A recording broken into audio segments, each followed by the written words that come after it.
Hey, I'm Paul from Philosophy Tunes, and I know when you see a video title like Let's Talk, you assume it's an apology video or it's about something sad. But here I genuinely mean it. Let's just talk. We don't need philosophy books for every video. I just hope this doesn't come off as one of those ASMR audio roleplay videos. Have you seen those? The videos with an interactive story like your crush finally confesses their love for you, or your girlfriend cuddles you and tells you that she loves you. Videos like that.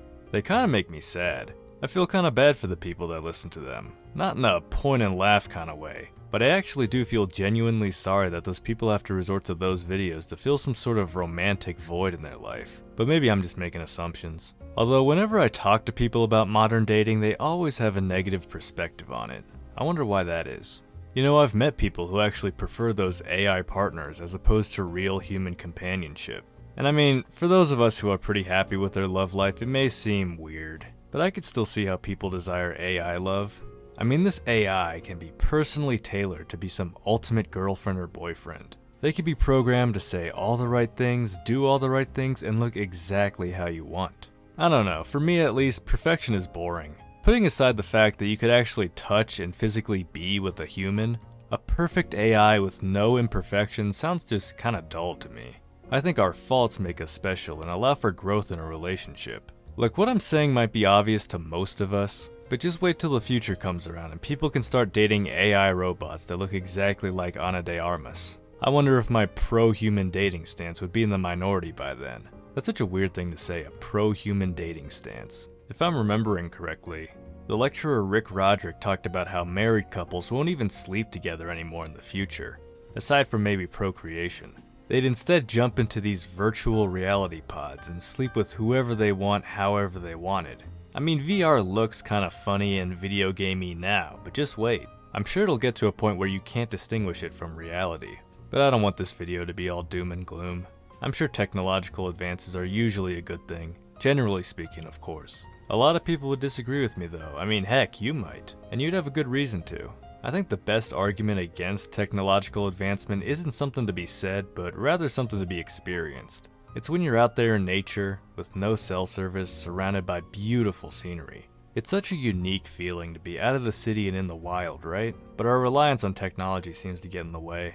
At the same time, I don't want to just return to hunter-gatherer times. Maybe we all just need a bit more balance on the nature versus technology spectrum, because we may be a bit too skewed towards the technology side. What do you think? A friend of mine is getting into mountain climbing, and I respect that. I don't do cardio, so I don't think I'd be in great shape personally. But I imagine something like mountain climbing is extremely rewarding.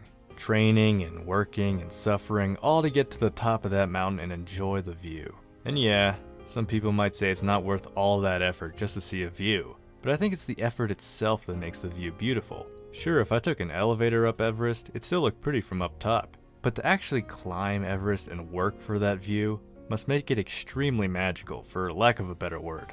You wanna know what else is magical? Happy places. I mean those places you go to in your head when you're stressed out. When I go to sleep, I like to visualize that I'm actually in my happy place rather than some crummy apartment. And look, I know it may sound dumb to just close your eyes and imagine you're in your happy place, but I can't deny that it makes me feel more relaxed.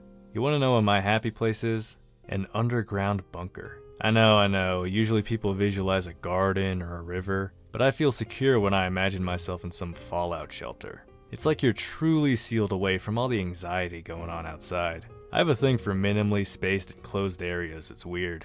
But what's your happy place? And if the term happy place sounds kinda cringe to you, then just think up some place in your mind of maximum calmness. Some place that you could just close your eyes and escape into.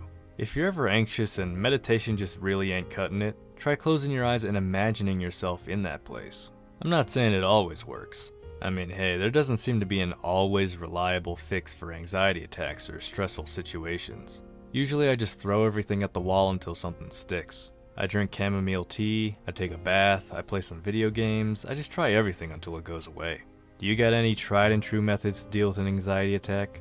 You know what's funny though, and maybe it's just me, but I feel like even though we as a society seem to be more aware of the importance of mental health, people seem more malicious nowadays. I don't know, to be fair, I'm really only comparing now to when I was a kid and a teenager, but on the internet, people just seem really cruel sometimes. I mean, as a kid, there was always bullies and whatnot, but with social media and polarization and general nihilism, I feel like there's a lot more cultural rage, for lack of a better term.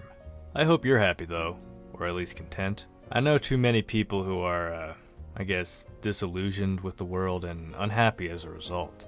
That might be the right way to phrase that. I mean, we've talked up a pretty pessimistic picture of modern life in this video, but still, I try to continue on. Besides the occasional anxiety attack, I'm generally carefree. Maybe that's the wrong way to live for others, but that's just how I ended up. I imagine many members of my audience are carefree as well, but correct me if I'm wrong if this doesn't apply to you. I do admire the more go-get-'em lifestyle, even if it's not my personal path. There is something to be said about making the most out of your short time on this earth. To face death and say, "Today I build and create and challenge. I will make this life and this world my own, and I'll be the captain of my journey." It's a very Captain Ahab lifestyle if you just ignore that ending. Anyway, that's enough rambling from me. Let me know what you thought of this experimental type of video. And you can be honest if it's not your thing. Better you tell me now than for me to make another one of these. Regardless, you better hit that subscribe, like, and bell button. I mean, it's just right there. You could probably see them on your screen right now. And with all that said, I'll leave you by wishing you a beautiful rest of your day. Talk to you later.